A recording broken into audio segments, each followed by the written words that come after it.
On everyone, welcome back to the channel, man. You guys already know I had to drop, I didn't do the iOS 13 beta 6 reviews, but also my iPhone 7 randomly out of nowhere keeps boot looping, so I have to freaking go fix that again, watch my own tutorial to fix it.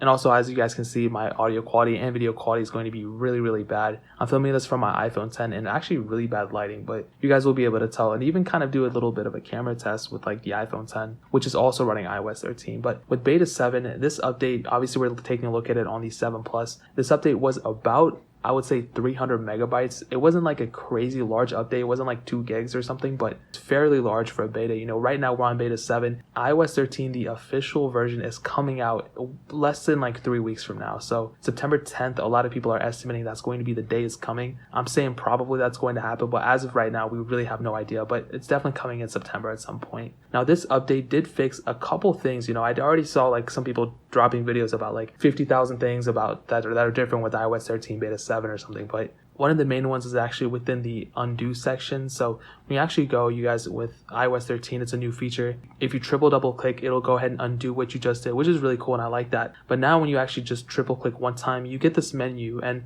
I went ahead and zoomed in, and before it, I think the menu was different, and I think I saw this too. Before it would show, I think, some sort of different layout. I don't really remember what it is, but apparently now it is fixed, so you can go triple click and change whatever you want to. So that is really cool, and I'm actually really happy about that. But again, like I said, iOS 13, the new thing is double clicking instead of shaking to undo, which also, does the same thing at the end of it. But that is one of the bigger changes. But also another cool little thing is a little bit addition to the 3D touch. So as you guys know, iOS 13 has really been messing up the 3D touch and kind of mixing that up with haptic feedback. So what you do now is, obviously like before, you can hold down and you can still get into haptic feedback and get into the 3D touch force panels. But what you can also do is force touch into it, and it seems like it's a little bit faster now. Before, with beta 2 and beta 1 and even like beta 3 and beta 4, they were still kind of struggling, Apple, in terms of like trying to push the menu up, because before it was still mixing up the haptic feedback and force touch, but now it seems like it's almost instantaneous. And if you guys remember with beta 5, they actually shrunk down the menu,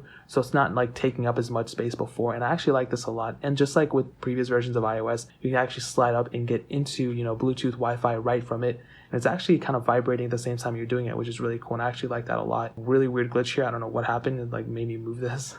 But like I said, with beta 5, I believe they actually shrunk down the volume HUD as well. So that's really cool they did that. And it's also added in this one as well. Now, I did run a benchmark, and on the previous version of iOS 13 that I was running, I honestly don't remember if this was beta 4 or beta 2.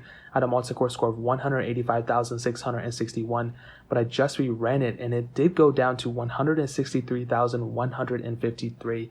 Now, honestly, I don't know what's going on with this. I've seen the same exact thing happen with my iPhone 6s. My iPhone SE score, I think, went up, but for some reason on these devices, like the 7 Plus, the 6s, the 6s Plus, the score just keeps going down. And this is one of the most important things. Like, yes, the multi-core score doesn't really mean too much, but it does mean something. And in my opinion, I find it really weird that score is going down as much as it is. I feel like Apple, I'm not going to say anything. I'm not going to like push any like random things out there, like conspiracies, but I think Apple might be doing something crazy about iOS 13 in terms of just the speed and everything. But I'm going to do a little bit more research on that before I make that claim. But ultimately, like I always say, stick with iOS 12. Don't go update to iOS 13 yet. There's still too many bugs. There's still too many everything. Like my main device, which is the iPhone 10 I'm filming from, I have like crazy battery drain, crazy issues. And my Apple Watch is like randomly dying all the time too. But that comes with the territory. I'm already expecting it. It already bricked my iPhone SE. It bricked my iPhone 7 again. But you guys can wait like 3 more weeks until the official version comes out. But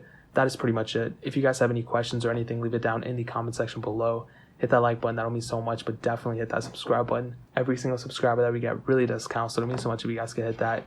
Also, check out the other links down in the description as well. My Twitter, my Instagram, my second channel. All those links are linked down below. I'd really appreciate if you guys could check it out. But more importantly than everything else, I love every single one of you guys. Hopefully I'll catch you guys in the next video. Peace out till then.